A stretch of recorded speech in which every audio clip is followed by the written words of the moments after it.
এই পাকিস্তানি ছেলে আর খ্রিস্টান মেয়ের এক ভয়ঙ্কর এক প্রেম কাহিনী, যার নতিজা, যার ফলাফল অনেক ভালো। সে ঘটনাটাই আমি আপনাদের সামনে এখন বাস্তবিক ঘটনাটা শোনাবো। এ ভাই, কোনো মুসলমান অন্য ধর্মের কোনো মেয়ে বা ছেলেকে বিয়ে করতে পারে না, বিয়ে করতে পারে না। যদি বিয়ে করতে হয় তাহলে অবশ্যই তারে মুসলমান হওয়া লাগবে। ভিন্ন ধর্মের ভিতরে বিয়ে টিকে না, বিয়ে টিকে না। শরীয়তের নির্দেশ, ইসলাম ধর্মের নির্দেশ, খ্রিস্টান মেয়েকে যদি বিয়ে করতে চাও করতে পারবা, তবে তারে মুসলমান বানায়া। হিন্দু একটা মেয়েকে যদি বিয়ে করতে চাও করতে পারবা, কিন্তু তারে মুসলমান বানায়া। ইহুদি একটা মেয়েকেও যদি তুমি বিয়ে করতে চাও করতে পারবা, তারে মুসলমান বানায়া। ইহুদি একটা ছেলেকে যদি তুমি বিয়ে করতে চাও রে আল্লাহর কোনো বান্দি, তাহলে পারবা, তবে তারে মুসলমান বানায়া। ভিন্ন ধর্মের কাউকে যদি তুমি বিয়ে করতে চাও, তারে মুসলমান বানায়া তুমি বিয়ে করতে পারবা, অনুমতি আছে। কিন্তু খ্রিস্টান ধর্মে রাইখে যদি বিয়ে করো তুমি মুসলমান আর সে খ্রিস্টান, কোনোদিন বিয়ে টিকবে না, বিয়ে হবেই না, মিলন সেটা অবৈধ হবে। এজন্য বর্তমানে খ্রিস্টান কোনো নারীকে বিয়ে করলে কেউ যদি মনে করে এই বিয়ে শুদ্ধ, কারণ সে আহলে কিতাব, মিথ্যা কথা। কারণ খ্রিস্টানরা বর্তমানে যে ইঞ্জিল মানে সেটা আসমানি ইঞ্জিল নয়। এই ইঞ্জিলকে ওরা নিজের হাতে পরিবর্তন করেছে, কাটছাট করেছে। এজন্য বর্তমানের খ্রিস্টানদেরকে আহলে কিতাবী বলা যাবে না, ইহুদিদেরকেও আহলে কিতাবী বলা যাবে না। ওরা ওদের আসমানি কিতাবকে জায়গায় রাখে নাই, ভিন্ন ভিন্নভাবে নিজের মত, নিজের চিন্তা চেতনা অনুযায়ী পরিবর্তন করেছে। আজকের দুনিয়ায় তাম পৃথিবীতে যদি খ্রিস্টানদের বাইবেলকে যদি পরীক্ষা করা হয়, তাহলে দেখা যাবে বাইবেল এক একটা এক এক রকম। আমেরিকার বাইবেল হলো এক রকম, ইংল্যান্ডের বাইবেল হলো এক রকম, জার্মানির বাইবেল হলো এক রকম। 50টার মতো বাইবেল পাওয়া যাবে, যেটার সাথে একটা আরেকটার সাথে মিলে না। এতে করে বোঝা গেল আসমানি কিতাব যে ইঞ্জিল নাজিল হয়েছিল বর্তমানে, যার নাম বাইবেল বলে, সেটা আসমানি ইঞ্জিল নয়। কারণ আসমানি ইঞ্জিল ঈসা আলাইহিস সালামের কাছে আল্লাহ যে নাজিল করেছেন, এটা এক একটা এক এক রকম নয়, একরকম ছিল। যেমন কোরআন রয়েছে, তামাম পৃথিবীর কোনো এক প্রান্তের কোরআন যদি একত্রিত করা হয়, পৃথিবীর দুই প্রান্তের দুই কোরআনকে যদি এক জায়গায় জমা করা হয়, বিন্দু পরিমাণ কোনো হেরফের পাওয়া যাবে না, ঠিক না? বিন্দু পরিমাণ কোনো এদিক সেদিক পাওয়া যাবে না, হরকতটা পর্যন্ত পরিবর্তন করা যাবে না, জের জবরের মধ্যেও কোনো ভেষ কম পাওয়া যাবে না, নুক্তাটার পর্যন্ত ভেষ কম পাওয়া যাবে না। এটাই হলো আল্লাহর কোরআনের সত্যতার প্রমাণ। আল্লাহর কোরআন আসমানি কিতাব, আল্লাহর কোরআন। এই কোরআন যে আল্লাহ পাক রব্বুল আলামিনের বর্তমানের কোরআন ও যে আসমানি কিতাবের প্রমাণ দলিল হলো, পৃথিবীর দুই প্রান্তের দুই কোরআনকে যদি এক জায়গায় জমা করো, পরিবর্তন হবে না, পরিবর্তন পাবাও না। কিন্তু আজকের দুনিয়ার বাইবেল যদি একত্রিত করা হয়, 50টারও বেশি বাইবেল একত্রিত করা যাবে, কিন্তু একটার সাথে আরেকটার কোনো মিল পাওয়া যাবে না। ভাইরা বন্ধুরা, জন্য বলতেছিলাম আল্লাহর কোরআন কেন কোনো পরিবর্তন করা সম্ভব হয় নাই? কারণ আল্লাহ কোরআনের হেফাজতের দায়িত্ব নিজের হাতে নিয়েছেন। ইন্না নাহনু নাযালনা যিকরা ওয়া ইন্না লাহু লাহাফিজুন। আল্লাহ বলে কোরআনের হেফাজতের জিম্মাদার আমি আল্লাহ। এজন্য কোরআনের মধ্যে কেউ স্পট লাগাইতে পারে নাই, দাগ দিতে পারে নাই। হাজারো কোরআন জ্বালানো হয়েছে বিভিন্ন সময়ে পৃথিবীতে। আল্লাহর কোরআনের উপরে কত আযাব, আল্লাহর কোরআনের উপরে কত জুলুম হয়েছে। ইংরেজরা পর্যন্ত পাক ভারতে লক্ষ লক্ষ কোরআনের কপি জ্বালায় দিছে, কিন্তু কোনো ক্ষতি করতে পারে নাই। কারণ হাজারো লক্ষ কোরআন হাফেজে কোরআনদের সিনার মধ্যে আল্লাহ জমা রেখে দিয়েছে। কয়জন কোরআনের হাফেজকে আগুনে জ্বালাইবা? কয়জন কোরআনের হাফেজকে তুমি আগুনে জ্বালাইবা?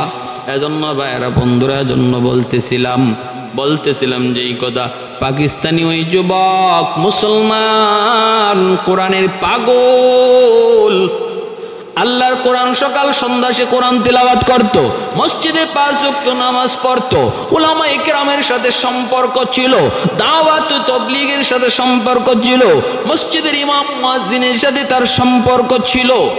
যেই মানুষটা মসজিদের ইমাম মুয়াজ্জিনের সাথে সম্পর্ক রাখবে, হাকিমুল উম্মাত নবী বলেন, ফিতনার জমানায় যদি ঈমান নিয়ে বাঁচতে চাও, অন্তত দূরে যাইতে না পারো, মহল্লার ইমাম মুয়াজ্জিনের সাথে সম্পর্ক রাখো। এই খাতিরে হলো আল্লাহ পাক তোমার দৌলতে ঈমান হেফাজত করবে।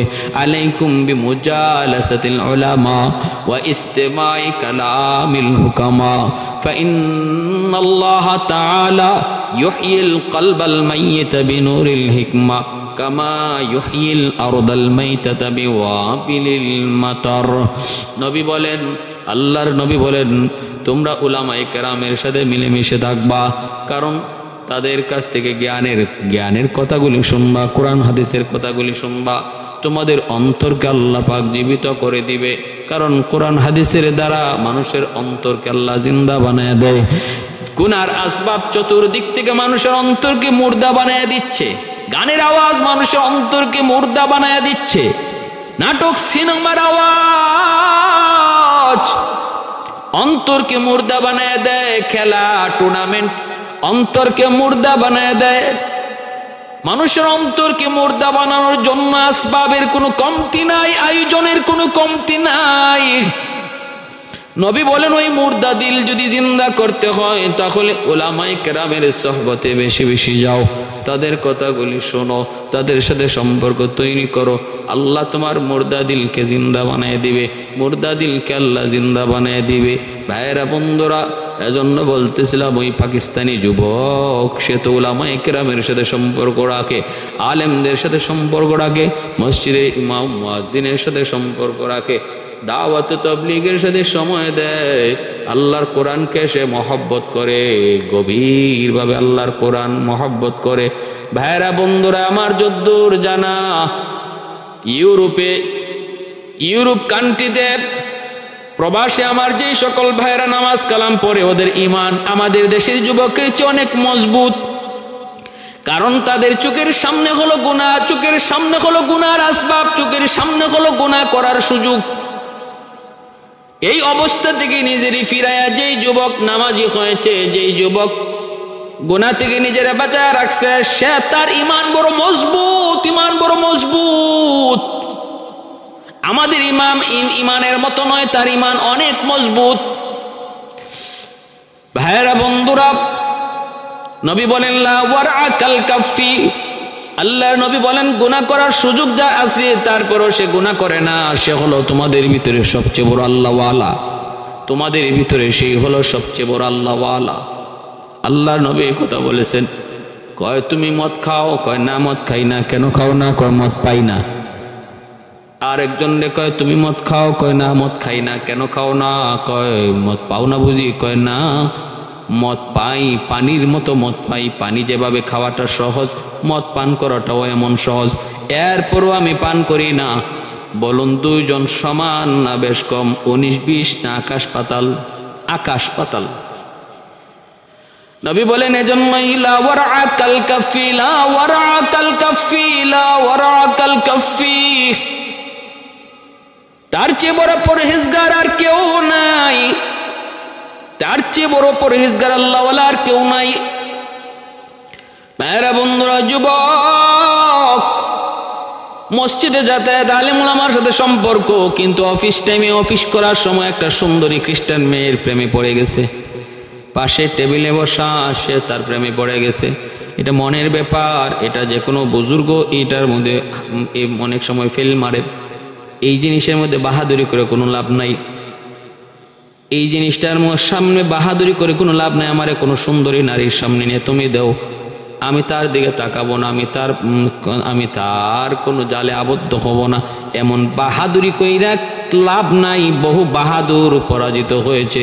এজন্য আল্লাহর কাছে দোয়া কর, আল্লাহ নারী জাতির চক্রান্ত থেকে, ষড়যন্ত্র থেকে আল্লাহ তুমি আমারে দূরে রাখো, হেফাজত করো। তাদের মাঝখানে ফালাইয়া ইমানের পরীক্ষা নিও না, আমার ইমান বড় দুর্বল, আল্লাহ আমি ওই পরীক্ষায় পাশ করতে পারবো না, আল্লাহ আমাকে কুদরতি হাতে তুমি এর থেকে হেফাজত কইর। ঠিক না ভাইরা আমার? তো তাদের মধ্যে সম্পর্ক হয়ে গেল, গভীর সম্পর্ক হয়ে গেছে। এক পর্যায়ে যুবক মেয়েটার বাপ মার কাছে বিয়ের প্রস্তাব নিয়ে গেল। বিয়ের প্রস্তাব নিয়ে হাজির। মেয়ে বলতেছে আমি এমনি রাজি হব না, আমার আনুষ্ঠানিকভাবে বিয়ে হওয়া লাগবে, তুমি আমার বাপ মার কাছে বিয়ের প্রস্তাব নিয়ে যাও। কোন দিন অমুক দিন আসো। যুবক বলতেছে আমি গেলাম। এই যুবক শেষ পর্যন্ত দাওয়াত ও তবলিগের একজন বহুত বড় দায়ী হইয়া সে বিভিন্ন জায়গায় বয়ানের মধ্যে তার নিজের জীবনের হিস্টোরি বলছে। ভাইরা বন্ধুরা, ওই যুবক বলতেছে আমি গেলাম, যায় দেখি বাড়িতে অনেক মানুষের আগমন, তার আত্মীয় স্বজন যত ছিল সব হাজির। আমি পাশে গেলাম, যায় বসলাম। আমি তো ভয় পাইতেছি, ঘটনা কি আজকে কি জানি হয়, আমার জানি কোনো ক্ষতি হয় কি না। গেলাম তাদের কাছে, যায় বসলাম। তারপরে একে একে তারা আমার বিভিন্ন প্রস্তাব দিতে লাগলো। প্রথম নম্বর কথা বলতেছে আমাদের মেয়ে খ্রিস্টান, তুমি হলে মুসলমান, বিবাহ তো হবে না। যদি বিবাহ হইতে হয়, বিবাহ যদি তোমার করতে হয়, হয় আমাদের মেয়ে মুসলমান হওয়া লাগবে, নতুবা তোমার খ্রিস্টান হওয়া লাগবে। কিন্তু আমার মেয়ে খ্রিস্টান হবে না, মুসলমান হবে না, বরং তুমি যদি খ্রিস্টান হইতে পারো তাহলে আমরা চিন্তা করে দেখব পারবা কি না আগে বলো। যুবক বলতেছে আমি এতটাই তার প্রেমে আসক্ত ছিলাম, আমি বললাম ইনশাআল্লাহ, আমি পারবো, অসুবিধা নেই, আমি পারবো। কয় দেখো তুমি খ্রিস্টান হইতে পারবা কিনা? কয় পারবো। 1 নাম্বার 2 নাম্বার হলো এই এলাকার যত বন্ধু বান্ধব তোমার আছে তাদের সাথে সম্পর্ক ছেড়ে দিতে হবে, মসজিদে যাতায়াত বন্ধ করে দিতে হবে। যাদের সাথে আগে তুমি চলতা তাদের সাথে সম্পর্ক ছেড়ে দেওয়া লাগবে। আমি বললাম ঠিক আছে, আমি পারবো। তারপরে বলতেছে শুধু তাই নয়, এই রাষ্ট্র, এই রাজ্য, এই সিটি ছেড়ে অন্য সিটিতে চলে যাওয়া লাগবে। অন্য সিটিতে চলে যাবা, কারণ এখানে তোমার একটা পরিবেশ তৈরি হয়েছে মুসলমানদের সাথে, এখানে থাকলে তোমাকে টিকে ধরে রাখা যাবে না। আজকে তুমি রাজি হয়েছো, কালকে তুমি মানবা না। অতএব না, অন্য সিটিতে তোমরা চলে যাবা, অন্য সিটিতে তোমরা যায় বসবাস করবা। যুবক বলতেছে আমি তার এতটাই পাগল হয়ে গেছিলাম, অন্ধ পাগল হয়ে গেছিলাম, আমি এটাতেও রাজি হয়ে গেলাম। কয় ঠিক আছে, আমি অন্য সিটিতেও চলে যাব। এই বইলা একমত হইয়া গেলাম। তারপরে তারা বলতেছে এবার তুমি আমাদের সব কথা দিল থেকে মানছো না মুখে মানছো? প্রমাণ চাই, প্রমাণ। কয় কেমনে? কয় এক টেবিলে বসে খানা খাবো, এখানে শুয়োরের গোশত আর মদ আছে। আমাদের ধর্মে খাওয়া কোনো নিষেধ নাই, তোমাদের ধর্মে নিষেধ। তুমি কতটা আমাদের কথা মানলা? প্রমাণ হবে তুমি যদি শুয়োরের গোশত খাও আর মদ পান করো। ওই যুবক বলতেছে আমি এত রাজি হয়ে গেলাম, খাওয়ানোর টেবিলে বসে আমি খানা খাইলাম, শুয়োরের গোশত আর মদ। ভাইরা আমার, এরপরে খানা খাওয়ার শেষ। এইবার নির্দিষ্ট তারিখে আমরা সিটি ছেড়ে অন্যত্র চলে যাব। বিয়ে হয়ে গেল, অন্যত্র চলে যাব। আমি আমার জিনিসপত্রগুলা গুছাইতে যাই আমার হঠাৎ করে নজর পড়ল আমার আল্লাহর কালামের দিকে। যেই কোরআন আমি সকাল সন্ধ্যা তেলাওয়াত করি, ওই কোরআনের দিকে আমার নজর পড়ল। সাথে সাথে আমার দিলটার মধ্যে মোচড় দিয়ে উঠছে, কারণ আমার দিলের ভিতরে কোরআনের মহাব্বত, মালিকের কালামের মহাব্বত এখনো 100 রয়ে গেছে। আল্লাহর কোরআনের দিকে যখন তাকাইলাম, সব জিনিস আমি নিতেছি, এখন কোরআন সাথে নিমু কি নিমু না?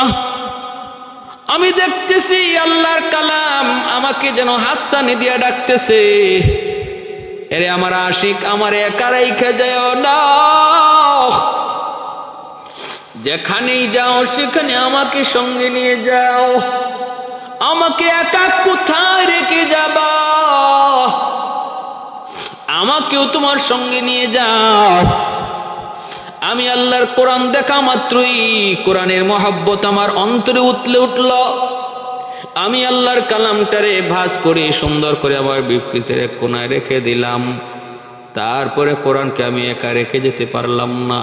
ভাইরা বন্ধুরা, ও ভাই, দেখুন আল্লাহর কোরআনের সাথে মহব্বত একজন মানুষকে কেমন ভাবে বাঁচায় দেয়, কেমন ভাবে সে জান্নাতি বানায় দেয়, কেমন ভাবে তারে লাভবান বানায় দেয়। আল্লাহর গোলাম, এজন্য মহব্বত করবা, কার সাথে করবা একটু দিল লাগে কথাটা শোনো।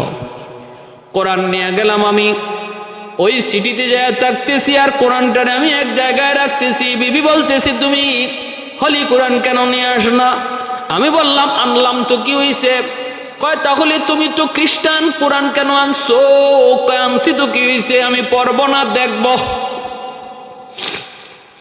ঘর থেকে বের হওয়ার সময় আমি আল্লাহর কোরআন দেখে দেখে বের হতাম। ঘরে ঢুকার পর প্রথম নজর আল্লাহর কোরআনের উপরে পড়তো। তিলাওয়াত করি না, কিন্তু নজর সকাল সন্ধ্যা আল্লাহর কোরআনের উপরে পড়ে। এতে আমার দিল শান্তি পায়। আমি ঘরে ঢুকবার আগে আমার নিয়ত থেকে অমুক জায়গায় আমার মালিকের কালাম। আমি ধর্ম ছেড়ে দিয়েছি, কিন্তু কোরআনের মহব্বত ছাড়তে পারি নাই। ধর্ম ছেড়ে দিয়েছি, কোরআনের ভালোবাসা অন্তর দিকে সরাতে পারি নাই। তাকের উপর রেখে দিয়েছি এমন এক জায়গায় যেখান থেকে বের হওয়ার সময় কোরআন দেখে বের হই, ঢুকার পর কোরআন দেখে ঢুকি। ভাইরা বন্ধুরা, এরপরে যুবক বলতেছে, এইভাবে দিন যায় রাত যায়। এইদিকে আমি যেই মসজিদে নামাজ পড়তাম, এলাকার মানুষজন আমারে খুঁজে পায় না। আমার মোবাইল নাম্বার সহ ইমেল, জিমেইল, ফ্যাক্স সব কিছু পরিবর্তন করে দিয়েছে ওরা। এজন্য কোনোভাবে ওরা আমাকে পায় না। ওই যেই সিটি থেকে চলে গেলাম, ওই সিটির মসজিদের ইমাম সাহেব আমাকে খুঁজে, মুয়াজ্জিন সাহেব আমারে খুঁজে, দাওয়াত তাবলীগের সাথীরাও আমারে খুঁজে, কিন্তু কেউ তো আমারে পায় না, পাওয়ার কথাও না। অনেকে মনে করতেছে আমি গ্রামে চলে গেছি। এরপর ওদের মনে ভয়, ওদের মনে চিন্তা, গ্রামে গেলেও তো একটা ফোন দেওয়ার কথা, একটা ফোন কেন দেয় না, অথবা ফোন কেন ঢুকে না। এক পর্যায়ে তারা আমার কথা চিন্তা করা ছেড়ে দিল। আমি ওই সিটিতে থাকতে লাগলাম। বছর যায়, 2 বছর যায়, 2.5 বছর হয়ে গেল। ভাইরা বন্ধুরা, ওই অবস্থায় যুবক বলে আর কান্দে আর বলে, মালিক তুমি যে আমার ওই সময়ের ভিতরে মরণ দেও নাই, মালিক তোমার কুদরতি কদমে আমি কতবার সেজদা দিয়ে শুকরিয়া আদায় করব। জীবন ভর যদি আমি তোমার কদমে সেজদা দিয়া পড়ে থাকি, মালিক ঋণ শোধ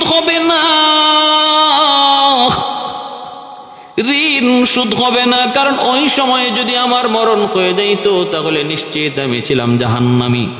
ভাইরা বন্ধুরা, যুবক বলতেছে, ভাইরা এই তো কিছুদিন পর, 2.5 বছর পর আমি হঠাৎ করে ঘরে ঢুকলাম অফিস থেকে। ঘরে ঢুকে যখন তাকে এদিকে তাকাইলাম, দেখি আল্লাহর কোরআন তার জায়গা মতো নাই।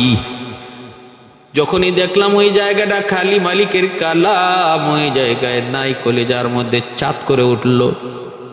আমি সাথে সাথে আমার স্ত্রীরে জিজ্ঞেস করলাম, আমার কোরআন কোথায়? তখন আমার স্ত্রী বলতেছি, কোরআন দিয়ে কি হবে? এইভাবে তুমি কোরআন তো আর পড়ো না, কিন্তু কোরআন দেখো, কোরআন দেইকা বের হও, কোরআন দেইকা ঘরে ঢুকো। আমার কাছে এটা ভালো লাগে না, এজন্য আমি কোরআনটারে পলিথিনের ভিতরে ঢুকাইয়া কোরআন ঘর থেকে ফালাইয়া দিছি। যুবক বলতেছে, কও কি তুমি কোথায় ফালাইছো? কই ডাস্টবিনে ফালাইয়া দিছি। যুবকের চোখ থেকে দর দর করে পানি ঝরতে লাগলো, অন্তরের মধ্যে যেন আগুন জ্বলে উঠল। সামনে আগাইয়া এই মহিলাটার একটা চর বসায় দিল। গায়ে যদ্দুর শক্তি আছে, এদ্দুর শক্তি দিয়ে চর বসায় দিল। তুমি আমার কোরআন কেন সরাইলা আমার অনুমতি না নিয়া? করছো কি তুমি? তুমি করছো কি? তুমি আমার হৃদয়ে হাত দিয়া দিছো, আমার কলিজায় হাত দিয়া দিছো। মহিলাটা ভয়ে এসে অন্য রুমে চলে গেল। আর যুবক বলতেছে কোন ডাস্টবিনে? মুখ দিকে। যুবক পাগলের মতো ঘর থেকে বের হয়ে গেল আল্লাহর কোরআনকে আনার জন্য। ওই ডাস্টবিনে গেল। ডাস্টবিনে যায় যুবক কোরআন খুঁজতেছে ডাস্টবিনের ভিতরে। পায় না, কারণ কোরআন ফালানোর পরে আরো অনেকেই ময়লা ফালাইছে ডাস্টবিনে। অনেকগুলি ময়লা তুইলা যুবক কাঁদতেছে আর ময়লাগুলি সরাইয়া মালিকের কালাম রে খুঁজতেছে। একটা পর্যায়ে পলিথিনে ভরা আল্লাহর কালামকে যুবক পায়া গেল। এইবার যুবক কোরআন বুকে লইয়া চুমা খায়। কোরআনের পৃষ্ঠাগুলি যুবকের চোখের পানিতে ভেসে যায়। ওই যুবক কোরআন খানা লয়া ভিতরে আসলো। ঘরে আইসাই বিবির ডাক দিয়া বলতেছে, বিবি সব ছেড়ে দিয়েছি তোমার কারণে, ধর্ম ছেড়ে দিয়েছি, মদ খাইছি, সুর খাইছি, ধর্ম কর্ম সব ছেড়ে দিয়েছি, কিন্তু আল্লাহর কোরআনের মহব্বত ছাড়তে পারি নাই, আল্লাহর কোরআনের ভালোবাসা ছাড়তে পারি নাই। এ বিবি শোনো, যদি তুমি আল্লাহর কালাম আল্লাহর কোরআনকে পছন্দ না করো, এই মুহূর্তে তুমি আমার ঘর থেকে বের হয়ে যাও। তোমার সাথে আমার আর কোনো সম্পর্ক নাই, কোনো সম্পর্ক আমি রাখতে চাই না। বলা মাত্রই মেয়েটা, খ্রিস্টান মেয়েটা তখন ঘর থেকে বের হয়ে বাপের বাড়ির উদ্দেশ্যে রওনা দিল। আর যুবক সব মহব্বতকে কোরবানি দিয়া লাথি মাইরা আল্লাহর কোরআনের ভালোবাসাকে অন্তরে নিয়া ওই যুবক কোরআন লইয়া মাল লইয়া আবার তার পুরাতন সিটিতে চলে আসলো। আইয়াই মসজিদের সামনে ফজরের টাইম, নামাজে দাঁড়াইল সামনের কাতারে। ইমাম সাহেব কাতার সোজা করেন, যখন তাকায় দেখে হারানো সেই যুবক সামনের কাতারে। নামাজ শেষ হওয়ার পর ইমাম সাহেব ডাক দে, বেটা এদিকে আয়, এদিকে আয়, এতদিন কোথায় ছিলি রে? এতদিন কোথায় ছিলি? এইভাবে এত বড় নিমক হারাম হয় নাকি? বাড়িতে যাবা, যেখানেই যাবা অন্তত ফোনটা দিয়ে তো আমাদের খোঁজ খবর নেওয়ার কথা নিতে পারো। কেন তুমি নিলা না? কি হয়েছে এবার বলো। এই কথা বলতে যুবক হাও মাও করে কান্না শুরু করে দেয়।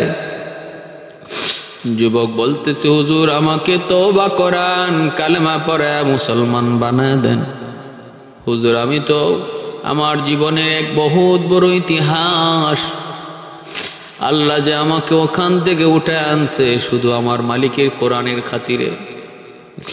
এর ভিতরে যদি আমার মরণ হয়ে যাইতো আমি নিশ্চিত জাহান্নামে হয়ে যাইতাম। ঘটনা হলো এই, হুজুর আমি এক খ্রিস্টান মেয়ের প্রেমে পড়ে গেছিলাম। ওই খ্রিস্টান মেয়েটা, তাকে পাওয়ার জন্য আমি ধর্ম ছেড়ে দিলাম, নামাজ রোজা বন্ধু বান্ধব সব ছেড়ে দিলাম, নাম্বারটা পর্যন্ত সব ওরা ছিনায় নিল। আমি তার প্রেমে এতটাই পাগল, এতটাই মত্ত ছিলাম, আমি তাদের সব প্রস্তাব মেনে নিলাম। শহর ছেড়ে অন্যত্র চলে যেতে বলল, সেখানে চলে গেলাম। কিন্তু হুজুর আমি যাওয়ার সময় আমার মালিকের কোরআন কি রেখে যেতে পারি নাই। আমি তো কোরআন সাথে করে নিয়ে গেছিলাম, কারণ কোরআনের মহব্বত, কোরআনের ভালোবাসা।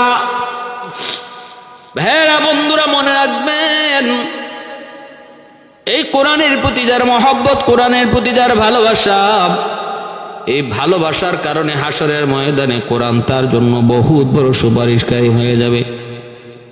ইযা উযিয়াল মাইয়িতু ফি কবরিহি জাআল কুরআনু ইনদা রাসিহি। আল্লাহর নবী বলে, যখন মুর্দারে কবরে রাখা হয় কোরআন তার মাথার পাশে এসে দাঁড়ায়। লালিয়ে মাসনুনা নামক কিতাবের ভিতরে লিখেন, মৃত্যুর পরপরই কোরআন সুন্দর একজন মানুষের সুরত ধরে তার পাশে দাঁড়ায় থাকে।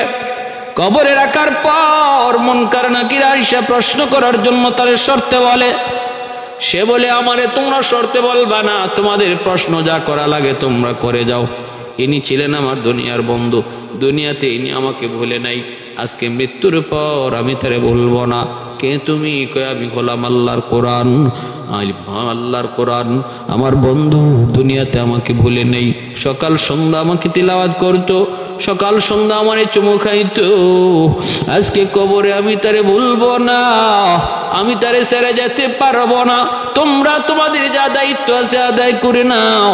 প্রশ্ন করবে, প্রশ্ন করে ফেরেশতারা চলে যাবে।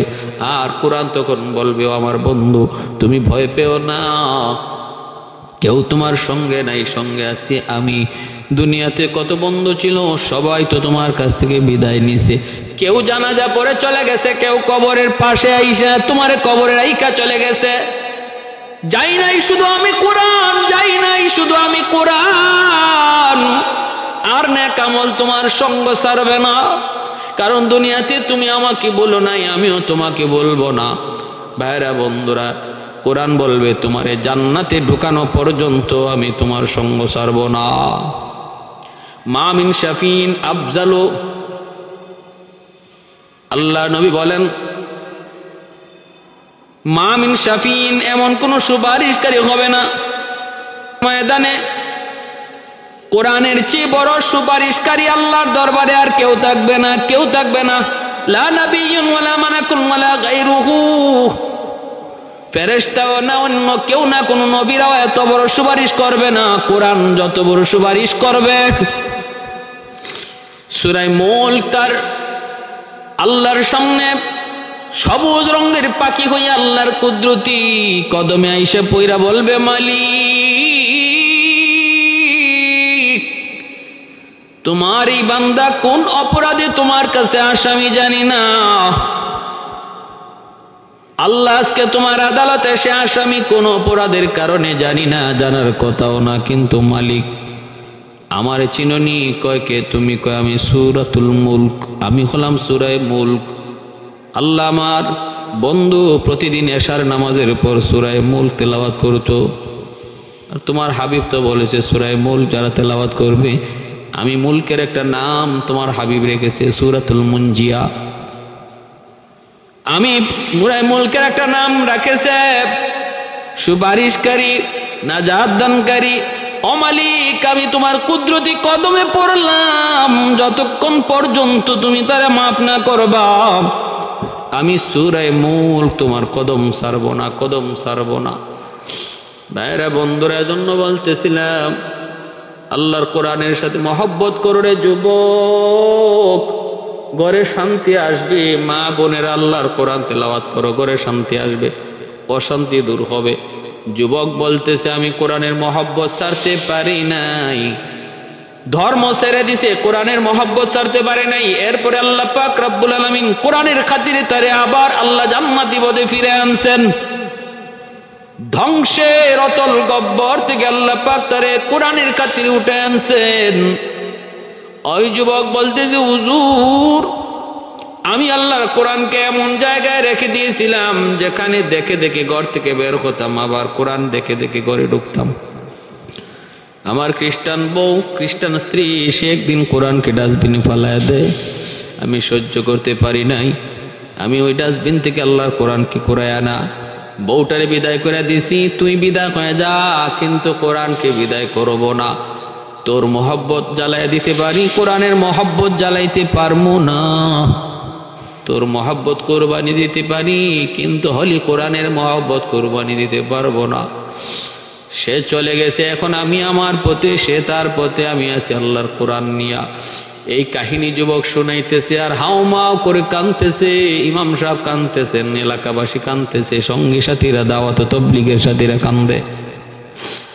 এজন্য ভাই বলতেছিলাম একটা বাস্তব, আল্লাহর কোরআন মানুষকে কেমন করে ফিরে আনে, কেমন করে ফিরে আনে। এ ভাই, কোরআন যার সিনার মধ্যে থাকে, ওই সিনা কি জাহান্নামের আগুন পর্যন্ত জ্বালাইতে পারে না। যেই ঘরের মধ্যে কোরআন তিলাওয়াত হয়, এই ঘরের মধ্যে রহমত নাজিল হয়।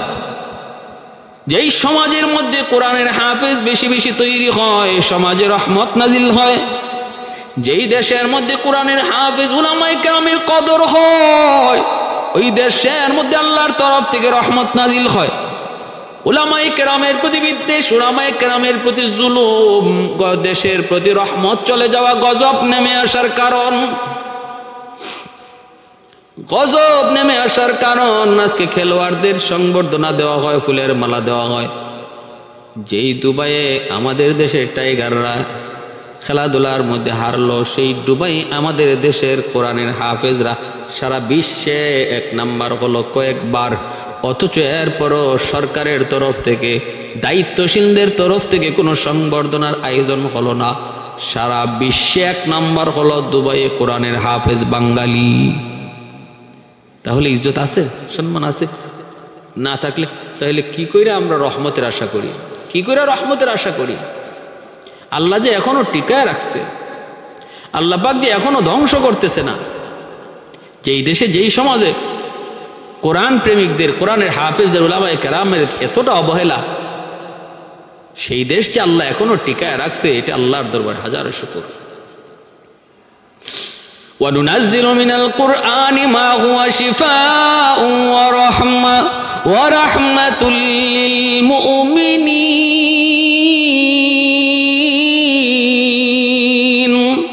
আল্লাহ রাব্বুল আলামিন বলে, কোরআনকে আমি আল্লাহ তোমাদের জন্য শিফা বানিয়ে পাঠাইছি, তোমাদের জন্য রহমত বানিয়ে পাঠাইছি, রহমত। আজকে মুসলমানের ঘরে কোরআন তেলাওয়াত নাই, মুসলমানের সমাজে কোরআনওয়ালাদের কদর নাই।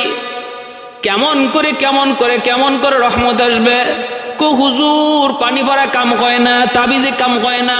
আগের হুজুররা কত ভালো ছিল, পানি ভরা দিলেই সাথে সাথে কাম, তাবিজ দিলেই সাথে সাথে কাম, অ্যাকশন।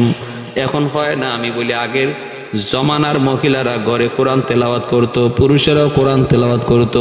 ফজরের নামাজ পড়ে বের হলে গ্রামের ভিতর দিয়া ঘর থেকে কোরআন তেলাওয়াতের আওয়াজ শোনা যাইত। ভাইরা, বন্ধুরা, এখন আর কোরআন তেলাওয়াতের আওয়াজ শোনা যায় না, মনে হয় মুর্দা কবরস্থান। ভাইরা, রাতের বেলাও চুরি করা চোরের জন্য এতটা সহজ না। সকালবেলা চুরি করা যতটা সহজ, এমন ঘুমের মধ্যে থাকে মুসলমান। তাহলে বলুন তো, গজবের দরওয়াজা আমরাই খুলে দিছি, রহমতের দরওয়াজা আমরাই বন্ধ করে দিছি। কোরআন তেলাওয়াত নাই, রহমতের দরওয়াজা বন্ধ। ঘরের মধ্যে গান চলে, বাজনা চলে, খেলা চলে, টিভি সিরিয়াল চলে, গজবের দরওয়াজা খোলা, রহমতের দরওয়াজা বন্ধ। আগের যুগে রহমতের দরওয়াজা খোলা ছিল, গজবের দরওয়াজা বন্ধ ছিল। এজন্য হুজুরের পানি পড়া যায় রহমতের দরওয়াজা দিয়া ঢুকছে, হুজুরের তাবিজ পড়া রহমতের দরওয়াজা দিয়া ঢুকছে। দরওয়াজা খোলা ছিল, কামও হইছে, অ্যাকশনও হইছে। এখনের যুগে কেন কাম হয় না? হুজুরের ফু, কোরআন তেলাওয়াতের আওয়াজ, হুজুরের পানি পড়া, হুজুরের তাবিজ পড়া আপনার ঘরে গিয়ে ঢুকতে চায়, যায় দেখে রহমতের দরওয়াজা আপনি বন্ধ করে রেখেছেন, গজবের দরওয়াজা আপনার খোলা রয়েছে। পানি পড়া, কোরআন তেলাওয়াত তো গজবের দরওয়াজা দিয়ে ঢুকবে না, রহমতের দরওয়াজা দিয়ে ঢুকে। আপনি বন্ধ করার কারণে ঘরে ঢুকতে পারে না। এটা হুজুরের দোষ না, দোষটা হলো আপনি আমার নিজের। কারণ আগের হুজুর যে কোরআন পড়ে ফু দিছে, এখনো সে কোরআন পড়েই ফু দিছে। আগে যে তাবিজ লিখছে, এখনো এই তাবিজেই লিখে। সমস্যা হলো আমাদের, আমরা আগে যে রহমতের দরজা খোলা রাখতাম, এখন এই দরজা বন্ধ রাখছি, গজবের দরওয়াজা খোলা রাখছি।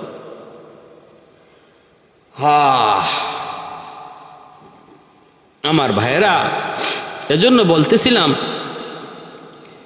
যদি ঘরে শান্তি আনতে হয়, রহমত ফিরে আনতে হয়, তাহলে কি করা লাগবে? কোরআন তেলাওয়াত বেশি বেশি করতে হবে, কোরআন তেলাওয়াত বেশি বেশি করতে হবে, কোরআন তেলাওয়াত বেশি বেশি করতে হবে।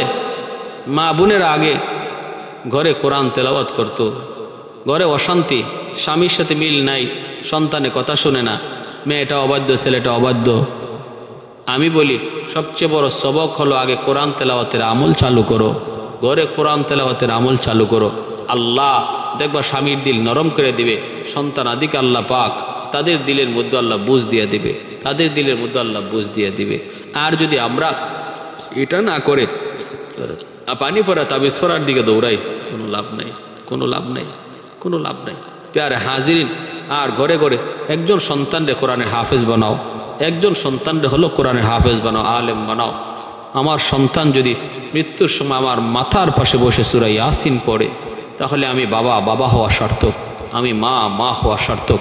আমার সন্তান যদি আমার মৃত্যুর পর কবরের পাশে যায় সূরা ইয়াসিন পড়ে, আমার সন্তান জন্ম দেওয়া সার্থক। আল্লাহ বলে, যেই সন্তান বাবার কবরের পাশে যায় ইয়াসিন তেলাওয়াত করে, আল্লাহ এই তিলাওয়াতের খাতিরে কবরের আযাব আল্লাহ দূর করে দেয়। হাকিমুল উম্মত থানভী আলাইহির রাহমা লিখছেন, সন্তানটা বিসমিল্লাহির রহমানির রহিম শুধু পড়ছিল বাবার কবরের পাশে, আল্লাহ কয় তার বাবার কবরের আযাব বন্ধ করো। কারণ ছোট্ট ছেলেটা বাবার কবরের পাশে দাঁড়াইয়া আমি আল্লাহরে রহমান কয়ে ডাক দিছে, আমি তার বাবারে গজব দিতে পারি না। যে বাচ্চা আমারে রহমান কয়, আমারে রহিম কয়, আমারে দয়ালু কয়, আমি তার বাবার উপরে এত নির্দয় হতে পারি না, তার বাবার উপরে এত নির্দয় হতে পারি না। আযাবের ফেরেশতা, আযাব বন্ধ করো, আযাব বন্ধ করো। এজন্য সার্থক ওই মা ওই বাবা, যেই বাপ মা একজন আলেমের বাপ মা হলো, একজন হাফেজে কোরআনের বাপ মা হলো। মা মারে, ও মা আজকে একটু তাকায় দেখো না, দেখো না কোরআনের হাফেজের বাপ মার ইজ্জত দুনিয়াতেও আল্লাহ দে, আখেরাতেও দে, দুনিয়াতেও দে আখেরাতেও দে। আখেরাতে আল্লাহ পাক মার নাম ধরে ডাক দিবে না, বাবার নাম ধরে আল্লাহ ডাক দিবে না, বলবে ও কোরআনে হাফেজের মা, ও আলেমের বাবা। এই কথা কই আল্লাহ ডাক দিব, এই কথা কই আল্লাহ ডাক দিব। দুনিয়ার মানুষ যেইভাবে নাম ধরে ডাক দেয় না, হাফেজ সাহেবের বাবার, হাফেজ সাহেবের আব্বাকে ডাক দেয়, মুফতি সাহেবের আব্বাকে ডাক দেয়, মানুষ তারে যেভাবে ডাক দিছে, হাসরে আল্লাহ ওই মানুষটার এইভাবে ডাক দিবে, এভাবে ডাক দিবে। আর আল্লাহ পাক রব্বুল আলামিন ওই তার মা বাবার মাথায় নিজের হাতে আল্লাহ মুকুট পরাইয়া দিবে, নিজের হাতে আল্লাহ মুকুট পরাইয়া দিবে। মান কারা আল কোরআন ওয়া আমিলা বিমা ফিহি উলবিসা ওয়ালিদাহু তাজান ইয়াউমাল কিয়ামাহ। কেন মুকুট পড়াবে? বাপ মারে এত সম্মান কেন দিবে? মুহাদ্দিসিনে কেরাম হাদিসের ব্যাখ্যায় লিখছেন, সমাজ চলছিল এক পথে, সমাজ চলছিল স্কুল কলেজ ভার্সিটি জাগতিক শিক্ষার দিকে, আর হাফেজে কোরআনের বাপমা তারা যে সমাজের তালে তালে না চইলা, একজন আলেমের বাপমা সমাজের তালে তালে না চইলা সন্তানটারে দিন শিখাইতে মাদ্রাসায় দিয়া দিছে। কত মানুষ কত কথা কইছে, কত আপনজন তারে কইছে, পোলাটারে নষ্ট করলা, পোলাটার জীবন শেষ করে দিলা, মাদ্রাসায় পইরা খাইবো কেমনে, চলবো কেমনে, বউ ফালবো কেমনে, সংসার চালাইবো কেমনে, কত কথা। সমস্ত কথাগুলাকে এই কানে শুই না ওই কান দিয়ে বের কইরা যেই বাপমা তাদের সিদ্ধান্তে অটল ছিল যে না, আমার সন্তানকে আমি আল্লাহর জন্য আল্লাহর রাস্তা দিয়ে দিলাম, এই বাপ মারে আল্লাহ নিজের হাতে হাসরের মাঠে সমস্ত মানুষের সামনে মুকুট পরাইয়া আল্লাহ পুরস্কৃত করবে, নিজের হাতে মুকুট পরাইয়া। দাউহু আহসানু মিন দাউইশ শামস, যে মুকুটের পাওয়ার সূর্যের পাওয়ারের চেয়ে বেশি হবে, সূর্যের পাওয়ারের চেয়ে বেশি হবে। হাসরের মাঠে আল্লাহ মুফতি সাহেবের আব্বাকে ডাক দিবে, নবীর বাবাকে আল্লাহ ডাক দিবে না, নবীর স্ত্রীকে আল্লাহ ডাক দিবে না, নবীর সন্তানকে আল্লাহ ডাক দিবে না, কিন্তু ডাক দিবে কোথায়? আলেমের বাপমা, কোথায়? হাফেজে কোরআনের বাপমা। সুবহানাল্লাহ, এতটা ইজ্জত, এতটা সম্মান। এজন্য আজকের এই ভ্রান্ত সমাজ, গুণে ধরা সমাজ, পচা সমাজটারে বাছাইবার একটা উল্লেখযোগ্য সবক হলো সন্তানকে দিন শিখাও, সন্তানকে দিন শিখাও। যেই ঘরে একটা সন্তান হাফেজ, একটা সন্তান আলেম হয়, আমাদের হাজারো ওয়াজ, হাজারো ওয়াজ যতটুকু না উপকারে আসবে, ঘরে যদি একটা ছেলে হাফেজ হয়, আলেম হয়, এর চেয়ে অনেক অনেক বেশি উপকারে আসবে। পুরা ঘরটা আল্লাহ পাক হেদায়েতের উপরে নিয়ে আসবে, পুরা ঘরটারে আল্লাহ কবুল করে নিবে। ওই ঘরের মানুষগুলোর অন্তরের মধ্যে আল্লাহ সহি বুঝ দান করবে একজন হাফেজে কোরআনের খাতিরে। আজকে আলহামদুলিল্লাহ সমাজের অনেক পরিবর্তন, অনেক পরিবর্তন।